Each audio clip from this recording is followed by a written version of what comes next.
Today, we're going to dive into one of the most foundational and, honestly, one of the most beautiful narratives ever written. We're talking about the creation story from Genesis. Now, this is so much more than just a story. It's this incredibly structured and powerful account of how everything began, and it has shaped the way people see the world for thousands of years. So let's walk through it day by day. And it starts with this sentence, probably one of the most famous opening lines in all of literature. I mean, think about it. There's no elaborate backstory, no big cosmic war like you see in other ancient myths. It's just a simple, powerful, straight-to-the-point declaration of fact.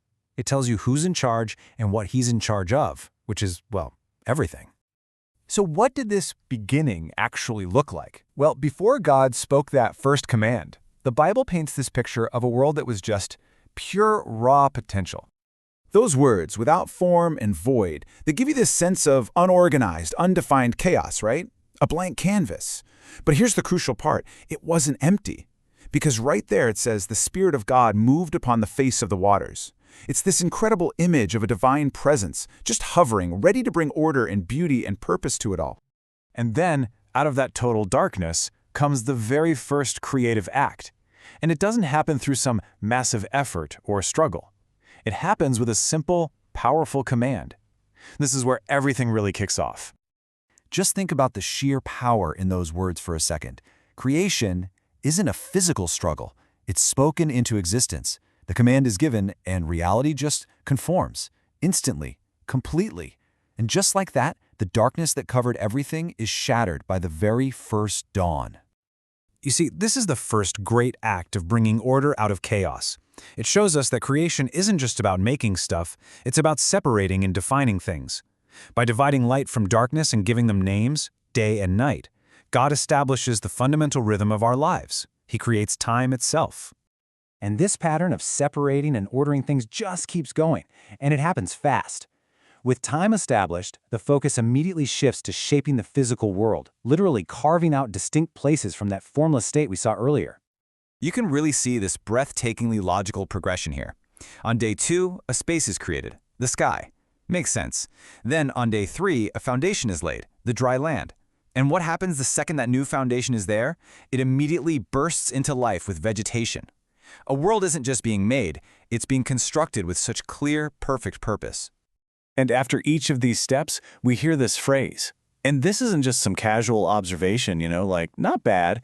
This is a divine assessment. It means that every single step is perfect, it's purposeful, and it's exactly how it was meant to be.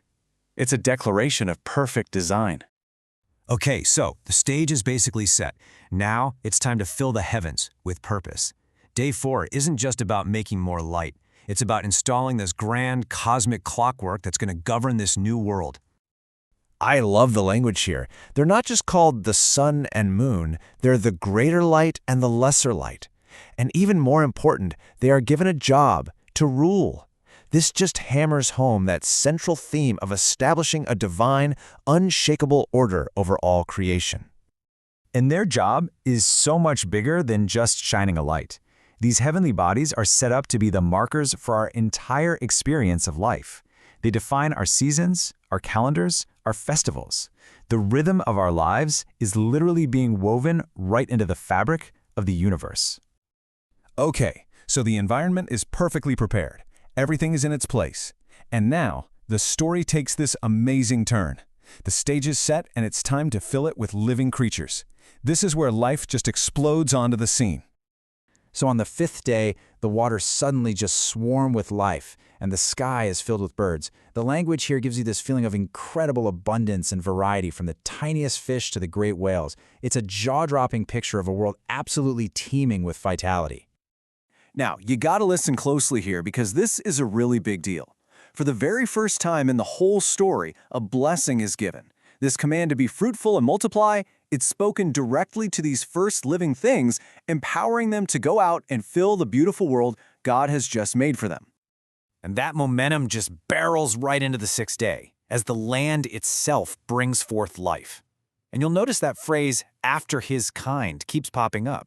It emphasizes that there's order, even within this explosion of life. Every creature has its own nature, its own purpose, in the grand design. But hold on, the 6th day isn't over yet.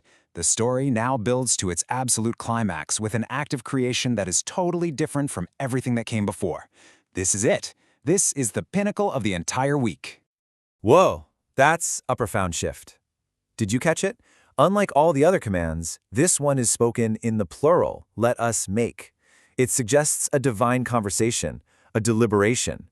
This isn't just another creature. This is going to be a being that reflects the Creator himself. And so it's done. Humanity, both male and female together, is created in the very image of God. And this isn't talking about physical looks, of course. It's about reflecting the Creator's nature. Things like creativity, morality, reason, the capacity for relationship. It's what sets mankind completely apart. And this unique status comes with a unique job. Just like the animals, humanity is blessed to be fruitful. But we're also given a special purpose: to act as God's representatives here on earth. That call to have dominion isn't about reckless power. It's a call to be responsible caretakers, to manage and cultivate the world so that it continues to thrive. And this is the grand finale. That phrase we kept hearing, "it was good," now gets an upgrade. After creating humanity and looking over everything he had made, the final verdict is very good. It's a declaration of complete, total, absolute perfection. The masterpiece is finished. And that leaves us with a huge, powerful question to think about. The entire story, from the formless void to the cosmic clock, all of it builds to this one point. And it asks us to really consider, what does it truly mean to be made in the image of a creator?